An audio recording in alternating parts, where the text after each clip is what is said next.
got my Greek-style beard. Let's do this!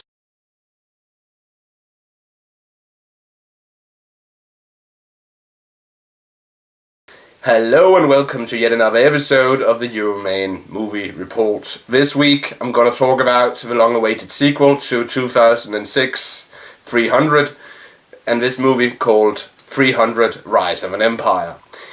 And we all know, of course, that 2006's 300, which was critically acclaimed and totally awesome, it was about that in 480 BC we had this battle between the 1 million strong Persian army on the one side and 300 Spartan warriors from the Greek city-state Sparta. And the 2006 movie was very good. It had these speed 'em up slow motion effects, and it was a great movie with great CGI, and it really had a if you know what I mean.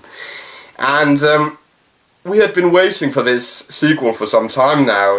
Originally it was supposed to be a prequel, and it was supposed to be another story about Leonidas, you know, the Gerald Butler character, but they changed it to what it is now, a somewhat prequel and somewhat sequel. And 300 Rise of an Empire picks up 10 years before the events of 300, where we had this Greek army fighting off a Persian invasion force, and we have this main Greek warrior, Themistocles, played by, I think he's Australian, Sullivan Stapleton, and he fires an arrow, killing the then king of Persia. This results, of course, in that we're told that Xerxes, the son of that king, takes over the throne, and he wants revenge against the Greeks. And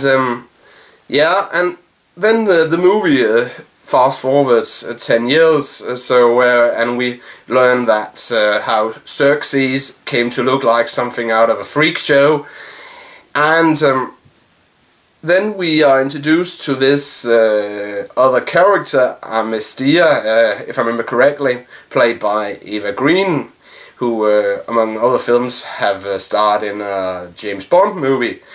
And she is this Persian general who is ruthless, and we are told that she hates the Greeks because for some reason her parents were murdered, and she herself was raped as a child and a teen by the Greeks and held as a slave, and then she escaped to Persia and was trained to become a warrior, etc. And she leads the Persian navy. And what we follow in the film is, of course, the from history known naval battle between the Athenian navy and the Persian navy.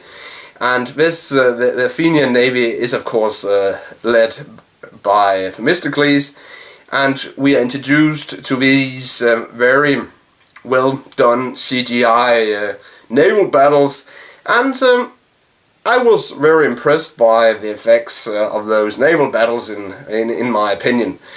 And the movie, of course, also have these fighting scenes, or like in the original, where they stab each other, and then of course we have Eva Green's boobs, and I think it's in about the middle of the movie, she and I can divulge that for you, she shows us her boobs, and they're okay, and but all in all, Eva Green's acting in this film really carries the film, in my opinion. Because the other actors, Sullivan Stapleton, he does an okay job, but he seems a bit wooden, and he's no Gerald Butler in my opinion. So maybe they should have gone with a different actor than Sullivan Stapleton. But of course, we also meet some of the old cast from the original. But for once we had the Queen, Leonardo's Queen, Queen Gorga, once again played by British actress Lena Headey, who we also saw a couple of years ago in Dread. And she does an okay job. She's really back in character from the original film. And all in all, this sequel, 300, Rise of an Empire, it isn't as good as the original because it doesn't introduce any new stuff, in my opinion, but it is a okay sequel. I would have expected some more out of it, but I guess Zack Snyder is so busy making Batman vs Superman that he didn't have the time to write a proper script for this film. But it's, as I said, it's okay. It's not good. It's okay. And so if I'm gonna rate this film, and I usually rate it with Coca-Cola bottles, but let's say the original film, I gave it a hoo.